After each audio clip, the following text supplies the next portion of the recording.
get really watery during this time of day, so I'm like not crying while I'm reading my poems, but I'm probably going to be rubbing them awkwardly. But I have 4 poems to read. Tame.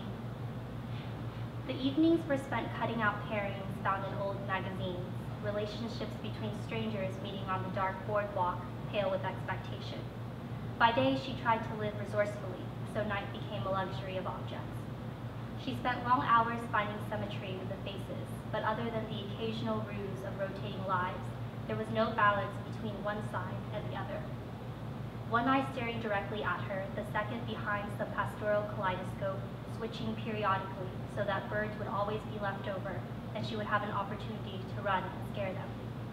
When she got bored of following the timetable and given so many sets of eyes, she began to stand longer in plain view. Only then did the shops open along the coast. Beneath the chicken sign, postcards were sold by the row. She began to sense the little black dog watching the little girl running towards the water, and then following uneasily at a trot. Again, a couple sitting out in the open, shameless, as the lion stalks its prey in the shade of the baby carriage. This is so awkward. All right, confidential. This is what we did for a time. Took turns leaving the room, but the thing was, we didn't have children or plans for children to make us stay. But we stayed and played checkers, became kings so we could always retreat to our prolonged familiarity. You left for the weekend on some business that had no further details, and would return when your keys are hanging by the door. It's just for the weekend. Threw some clothes in the washer, and it sounds like someone is taking a long shower. The lying body listens to construction outside. Sirens pass in some emergency. Things being sliced, being sanded down. In the vicinity, more sirens announcing other danger. The neighbors have no faces, like the headless mirage bodies that once populated your adolescent dreams. They seem full of life, more real than the innumerable strangers who are outshined by their mixed breed dogs. In the uneventful afternoon, daytime visitors pay their due. They remove their shoes, but not their pale masks. This is the living room. They open the kitchen cabinets one by one, all of them, even the doors above the fridge. Crowd around this bed, missing its headboard. You can hear the neighbors constantly moving their furniture and building shelves. Your mother calls if you wait it out. When the evening dawns its heavy grandeur, there will be no guilt in not leaving, no lover waiting to have dinner at the Italian restaurant up the street. Only the hardy pair of goldfish, won at a carnival some summers ago, are eager when you come near.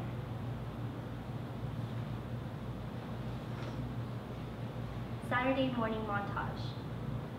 The artist renting the apartment upstairs is dead, and mother is miserable about it. Her parents were good people, and the cat that belonged to the neighbor has finally returned, pathetically, to its old home.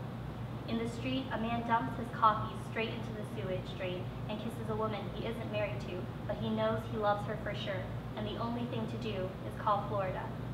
A house sparrow finds a nice spot to make a bowl for its bath, smaller than a lover's fist. No one even knew her. Her heart raced every second a muddy puddle was trampled by early afternoon. From the window, people came to remove her paintings. Inside them, impressions of relatives in the middle of leaping into the Mediterranean. But they all had heads of sparrows, one stacked on top of the other, 3 or 4 sparrow heads like gawking columns puncturing the still water. By late afternoon, people came down from the mountains. But what was left after the siege? Maybe 2 hammers, maybe 3. Pendulum in the University Museum. In the middle room, there is lemon water. There are boys running through the gray and lavender lounge, fighting the space invasion back to the American West. There is abstract art where I spent time thinking about whether to paint the walls mauve this winter, if I'll have the courage and the dreams return. A monument is built, and beneath, an architect trying to find divine light is lost in the procession of goblets in the hands of ordinary men. When it is this bright outside, I begin to doubt that we are interested in talking to each other. We belong here, you say, but I don't think we're doing fine at all. You are dressed for a funeral, and I am compact in the body of dailiness. I spend a lot of time considering where I am on the food chain, why the women are watching the ceiling for the cathedral to fall, and despite being a poor theology student, This morning, I still ironed my dress, brushed my hair, and christened the birds, as if I didn't dream of vultures at the table, or the ostrich husband whose wife powders her nose made of paper mache. This is the last poem. Setting off multiple matchsticks. The flowers burning in your hands, you are a man among birthday candles. The passengers are noticeably different here. They're taller, wearing sandals. They crowd are awkward, find seats in the railways of our palms, in the patterns of our private walks, the glaring vision just below the sun. I've left another shadow on the platform, this one wrapped from straw. She'll cry when she's alone.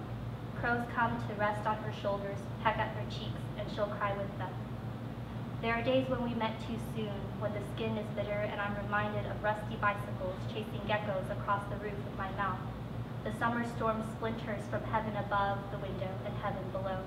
We're doomed because one of us is eternal and will not stay. Uncaught, the storm is a soft wind. When most expected, it subverts into the bored air conditioning of the room adjacent. But all I can think about is the heat, waving from the platform to you who did not notice, standing like a missed target. The blurring carriages, the catalog of insects, screaming poppies by the road. To go home, it is night now. The routine of walking back to the lighted window, to the kitchen with a single lamp, to the god of mechanics, to watch the god of mechanics melt his eyelashes on the furnace before saying goodnight. Thank you.